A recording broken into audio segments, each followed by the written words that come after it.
Hello students, तो RRB JE के exam को देखने के बाद कुछ टिप्स एंड ट्रिक्स को अपना के आप अपने मार्क्स को बहुत अच्छे से इंक्रीज कर सकते हैं। आज मैं उसी टॉपिक पे बात करने वाला हूं। तो जैसा कि आप लोगों को पता है कि वहां पे भी 100 क्वेश्चंस आए थे और आप लोगों का 90 मिनट का एग्जाम है। ठीक इसी तरीके से आप लोगों को भी 90 मिनट्स में 100 क्वेश्चंस अटेम्प्ट करने हैं। तो सबसे पहला जो चैलेंज है सब लोगों के लिए, जो जेई में भी देखने को मिला कि क्वेश्चंस इजी आ रहे हैं और उन क्वेश्चंस में बस टाइम लग जा रहा है। रीजनिंग में क्वेश्चंस ऐसे हैं कि आप लोगों को लगेगा कि क्वेश्चन बन जाएगा, और हां निश्चित तौर से वो क्वेश्चंस बन भी जा रहे हैं, लेकिन उनमें टाइम लग रहा है। तो बहुत सारे ऐसे स्टूडेंट्स हैं जो 100 क्वेश्चन देख ही नहीं पा रहे हैं और ये लोग सिलेक्शन की रेस से बाहर हैं। इस बात को आप लिख लीजिए। तो पहली गलती आप लोगों को ये नहीं करनी है कि आप लोग ऐसा ना हो कि 100 क्वेश्चन देख ही ना पाओ।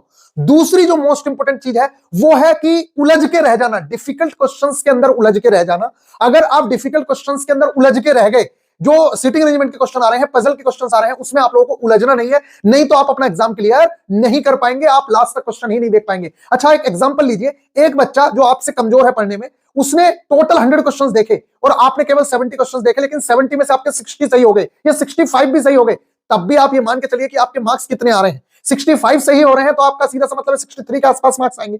लेकिन जिस बच्चे ने आपसे कमजोर था, उसने पूरा पेपर देख लिया, आप ये मान के चलिए कि जो लास्ट में 30 क्वेश्चंस आपने नहीं देखे, उसमें से ही हो सकता है कि उसके 15 क्वेश्चन सही हो जाए।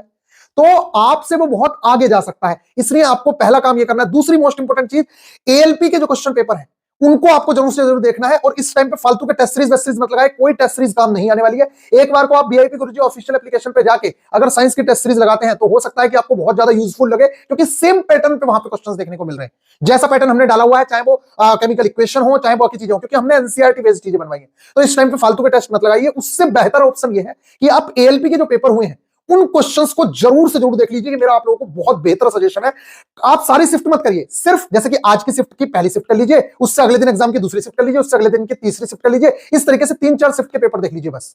और जो लेटेस्ट पैटर्न अगर कहीं पे भी मिल रहा है, जैसे कि इस पैटर्न पे क्वेश्चन आया कि एक्स व्युत्क्रमानुपाती है 1/x के, इस समय x की वैल्यू 3 है तो y की वैल्यू 7 है। अब बताइए अगर x की वैल्यू इतनी है तो y की, तो इस टाइप से पैटर्न देख लीजिए। क्वेश्चंस जो है वो मैक्सिमम ऐसे हैं जो आप लोग बना पाओगे। सारे के सारे क्वेश्चंस ऐसे ही देखने को मिल रहे हैं। अभी भी बता रहा हूं, आप लोगों का पेपर जेई के लेवल से थोड़ा सा अप रहेगा, क्योंकि आपका एक ही एग्जाम से सिलेक्शन होने वाला है। जेई के पेपर को तो खेल बना दिया था, लेकिन आपका पेपर अच्छा आएगा।